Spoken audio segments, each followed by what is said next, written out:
Comisiones Obreras. Buenos días, don José María. Buenos días. Hoy movilizaciones por todo el país, ¿no?, contra las reformas en plural. Sí, contra los recortes en el estado del bienestar. Sí. No hay diálogo y no hay otra posibilidad. Pero es que parece difícil el diálogo cuando no hay de dónde sacarlo, ¿no? Bueno, nosotros hemos planteado desde hace tiempo, con la legislatura anterior y en esta, un gran pacto de Estado sobre muchas materias. Pensamos que las dos reformas fundamentales son la reforma fiscal y la reforma financiera. Finalmente el Gobierno se ha rendido a la evidencia, es la reforma financiera por donde había que haber empezado. Pero la reforma fiscal es también muy importante. Nosotros tenemos un problema de sostenibilidad del Estado, de eficiencia, hay que probablemente recortar algún tipo de gasto, pero también hay que invertir. Y tenemos un problema con los ingresos. Y de ahí se deriva todo nuestro nudo y nuestro problema. ¿Se da cuenta que también parece haber un problema similar entre los europeos? Porque tras lo ocurrido en la cumbre del G20 parece que tampoco existe un gran diálogo entre los gobiernos de Europa. Sí, nos están pudiendo los intereses frente a los principios. Nosotros pensamos que de aquí se debería salir con más Europa. Es algo complicado, pero es algo que todo el mundo reconoce. Más gobierno europeo, más democracia en la legitimación del gobierno europeo, más unión fiscal, más unión bancaria. En definitiva, necesitamos una Unión Europea similar a los Estados Unidos de América. ¿Ustedes apuestan esa idea, esa propuesta de la Comisión Europea de ir hacia la unidad bancaria más rápido que lento? Probablemente sí, claro. En esas y otras materias, digamos, la unificación fiscal, pero también debería ir acompañado de una mayor legitimidad de los organismos europeos desde el punto de vista de la democracia, ¿no? En el caso de España, de la reforma lenta y a trompicones del sistema financiero, ya saben que las presiones de las últimas horas hacia el Gobierno de España, aunque se desmientan, le dicen que pida ya el dinero necesario para recapitalizar a los bancos que lo necesiten, los 100.000 millones, que pida lo que necesite, que no espere más tiempo. Pero claro, todavía no están las auditorías independientes hechas. Bueno, es bastante paradójico todo lo que está ocurriendo, ¿no? Está ocurriendo en gran medida por no haber tomado las medidas a tiempo y en el momento adecuado, es decir, hace más de 3 años, ¿no? Cuando uno tiene que hacer las cosas obligadas por las circunstancias, por las presiones exteriores, por los intereses de otros, pues la cuestión se complica, ¿no? Se complica hasta el punto de que hay un verdadero mare magnum sobre el tema de las auditorías, cuando la solución es bien sencilla. Nuestro Banco de España conoce perfectamente cómo están las entidades porque sus inspectores están en las entidades.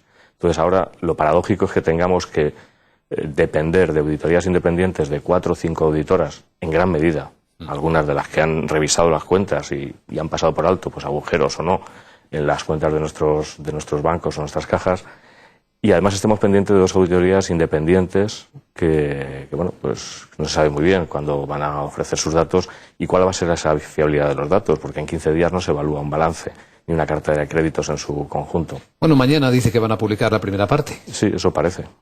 También está pendiente la de las auditoras, digamos, habituales, y yo creo que todo eso el Banco de España lo sabe y lo tiene. ¿Y no sería mejor, don José María Martínez, que cuando un banco, como está ocurriendo en España, tiene estos problemas, se proteja a los depositantes pero se liquide la entidad? Bueno, yo creo que nosotros tenemos que hacer lo que hemos aprendido a hacer en los últimos 25 años. Es decir, aquí se han liquidado bancos, lo que pasa es que no han desaparecido completamente. Nosotros, lógicamente, tenemos que defender también el empleo de las plantillas de esos bancos, ¿no? En los años 80, sobre todo a partir de los mediados de los 80, se organizó un sistema de liquidación bastante exitoso, ¿no?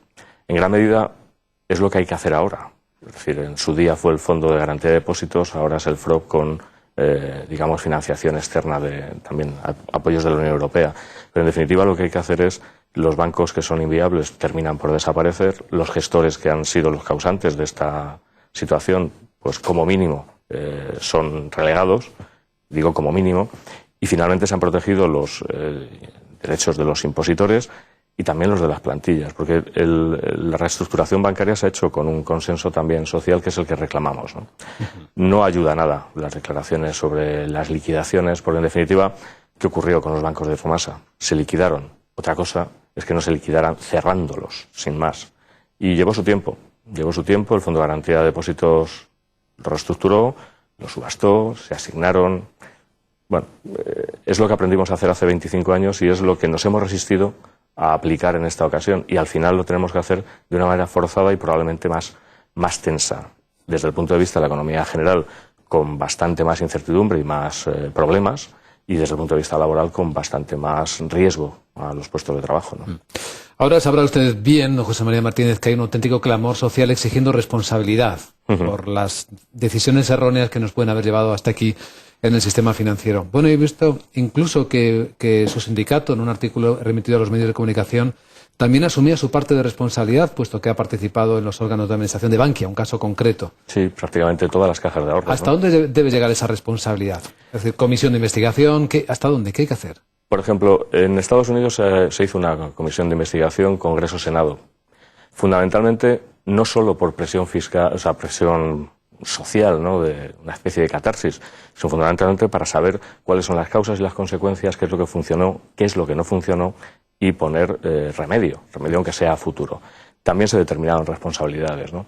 Nosotros lo que reclamamos es que es imprescindible hacer algo así, desde el punto de vista de un agente que también es responsable porque hemos participado en el, sí, en el aunque proceso. les toque a ustedes, ¿no? Sí, porque debe tocarles, claro, como a todos los demás. La ley además indica que la responsabilidad la tiene fundamentalmente el órgano de administración. Es hasta cierto punto injusto, ¿no? Aquí estamos viendo que las peores decisiones se tomaron en el momento, digamos, álgido de la burbuja, en el 2003-2007, ¿no? Por lo tanto, estamos hablando de responsabilidades de gestión del riesgo en ese momento. Pero las responsabilidades están muy repartidas, ¿no? Hay problemas de supervisión, hay problemas de auditorías internas. Todo lo que está ocurriendo en Bankia es algo bastante llamativo, ¿no? Es decir, ahora mismo se están reformulando cuentas que hace nada estaban avaladas por auditores internos, ¿no? Los administradores tienen una responsabilidad, pero también es una responsabilidad relativa, ¿no? Volvemos a la vieja tesis o el viejo problema en cualquier sociedad mercantil, la tensión entre la propiedad o los representantes de la administración y los gestores, ¿no? Y no está bien resuelto. No es un problema específico solo de cajas de ahorros, es decir, en Islandia o en Irlanda, bancos absolutamente privados con un esquema, digamos, societario absolutamente privado y de propiedad han incurrido en los mismos problemas o los mismos riesgos, ¿no? Habría que ver, nosotros pedimos transparencia y sobre todo pedimos claridad porque a la ciudadanía hay que explicarle el por qué es necesario quizá este tipo de esfuerzos y de rescates en función de lo que ha ocurrido, ¿no? Es imprescindible. Bueno, y por concluir, don José María, sobre las reformas contra las que hoy se va a protestar en 58 capitales españolas, 58 ciudades españolas, creo.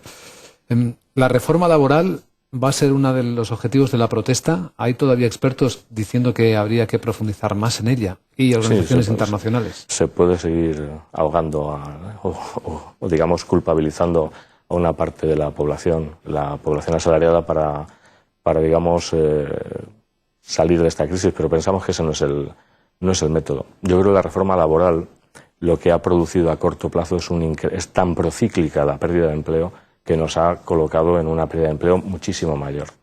Esta reforma laboral tenía que haber estado nortada por los acuerdos confederales, interconfederales con COE sobre flexibilidad interna.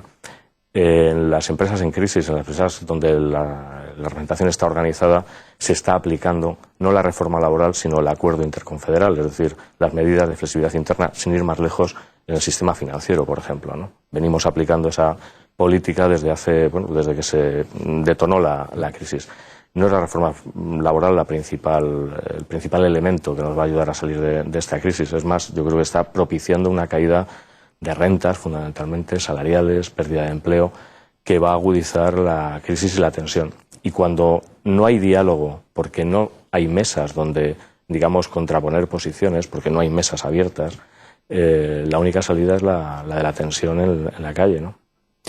Pues esta es la perspectiva compartida esta mañana en Capital por don José María Martínez, secretario general de Banca de Comisiones Obreras. Gracias, don José María, que vaya bien la jornada.